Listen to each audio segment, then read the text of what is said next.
Allez, on en vient à présent au second sujet, au deuxième sujet pour être plus précis. En débat, il s'agit donc du musée, ce qu'on a fini par appeler le musée de la corruption qui sera bientôt démoli. C'est ce qu'a annoncé donc le gouvernement. 20 milliards qu'on balaie donc avec des tracteurs.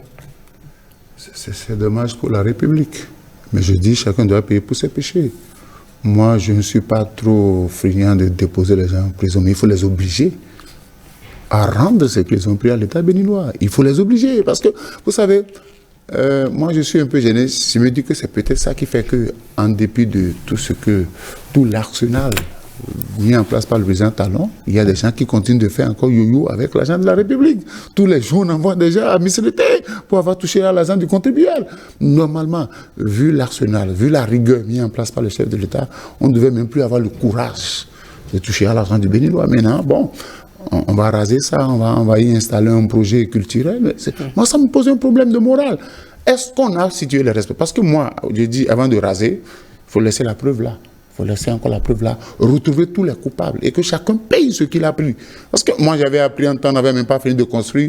Les gens, on avait déjà attribué marché de confession, de rideaux, tout ça là, à des compatriotes. Il faut que chacun paye. Il faut que ceux qui étaient à l'Assemblée nationale, quand on a voté le projet qui était chargé de suivre Mathieu Nakou au Conseil, il faut qu'on les interpelle. Moi, je voudrais qu'on me dise, avant qu'on ne rase ce musée de la corruption, qu'on a récupéré à 90% les sous qui ont été détournés. Parce que quand on ne punit pas, ce n'est pas aller déposer les gens en prison qui fait mon problème.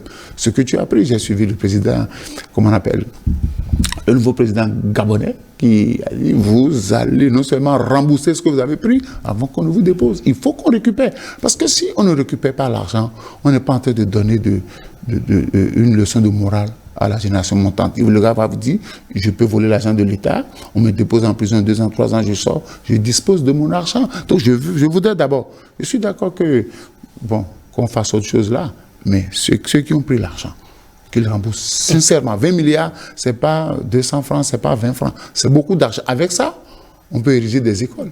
Avec ça, on peut ériger des centres de santé. Avec ça, on peut doter certains villages d'eau potable. Avec ça, on peut électrifier les zones reculées du pays. Mais quand les gens peuvent prendre tranquillement l'argent du Bénin, et nous on paye les impôts, on paye les taxes, et d'autres sont là, ils prennent l'argent, il faut payer.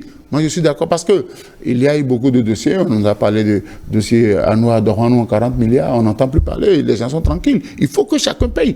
Et moi, je voudrais qu'avant que le chef de l'État ne finisse son second mandat, tout ce qui est... Parce que le chef de l'État a fait de la corruption son cheval de bataille. On voudrait qu'à la fin, pour qu'il soit porté en triomphe, tout ce qui est corruption là, que l'on récupère au moins les 2 tiers de ce que les Béninois ont volé. D'accord, très bien. Alors Yves, Patrick Locaux, on le savait tous que ce bâtiment était forcément destiné à démolition. On ne devrait pas s'en offusquer outre mesure aujourd'hui. On ne pourrait pas s'en offusquer, mais dans un autre pan, moi je pense qu'on aurait pu également laisser ça pour servir d'exemple, pour dire attention, on ne fait pas ça. À l'entrée de la ville capitale? Oui. Ça ne fait pas une bonne pub non plus? Ça ne fait pas une bonne pub, mais pour la postérité, on aurait pu dire... Voilà, aujourd'hui, on a la tombe du soldat inconnu, on a la place des Martyrs, on a plein de symboles. Cela aurait pu également être un symbole de lutte contre la corruption pour enseigner aux enfants, aux générations futures, que en cet endroit, il y a eu telle chose qui n'était pas bonne. Donc c'est pour ça qu'on a laissé pour que vous voyez ce qui s'est passé, ce qui a été fait dans un passé pour que vous ne repreniez pas la même chose. Bon, le gouvernement a décidé, voilà, de la démolition de ce bâtiment. J'espère que des choses pourront être récupérées, notamment peut-être du fer ou autre chose pour servir peut-être à remblayer, à remblayer peut-être les voies dans Agla et autres où il y a de l'inondation. Bon, pour être plus sérieux, c'est que ce musée-là va partir, ce musée de la corruption-là va partir. On nous annonce un projet de parc urbain au même endroit. C'est également bien pour également montrer aux enfants que sur ce lieu-là, il aurait pu avoir un mauvais exemple en matière de lutte contre la corruption, mais aujourd'hui, on vous a doté d'un espace pour que vos parents vous amènent, vous y divertir, pour vous amuser. Donc, c'était également bien. Quant à ceux qui ont vraiment travaillé sur ce dossier-là, ceux qui auraient détourné le denier public, c'est vrai qu'on a eu l'assurance que le dossier va aboutir et que les faits ne resteront pas impunis. Mais jusqu'à quand, se sont demandé certains quotidiens la semaine dernière, et on attend vraiment la réponse. Un journal a écrit que la criette s'est déjà saisie du dossier, donc on attend la suite. Docteur Paul-Marie Ouessou, est-ce qu'on connaîtra un jour les coupables de ce drame, ce crime financier? Bonne question. Et moi, vous voyez, quand je dis je suis un citoyen déçu, c'est ça. C'est de ça qu'il s'agit, c'est de ces choses-là qu'il s'agit. Vous voyez, la barre, comme je le dis, a été placée très haute par le président de la République dès sa prise de fonction en 2016. Il y a des affaires qui ont été jugées très rapidement, avec une célérité extraordinaire. Et surtout, l'affaire ICC a été jugée, médiatisée. J'ai eu l'honneur d'avoir transmis en direct ces 33 jours d'audience à la radio nationale. Voilà. Dites-moi maintenant pourquoi ce dossier, ça fait maintenant plus de 4 ans que ça traîne. On a sorti un audit à l'Assemblée nationale, on en a parlé. Dites-moi pourquoi ça ne peut pas connaître une célérité.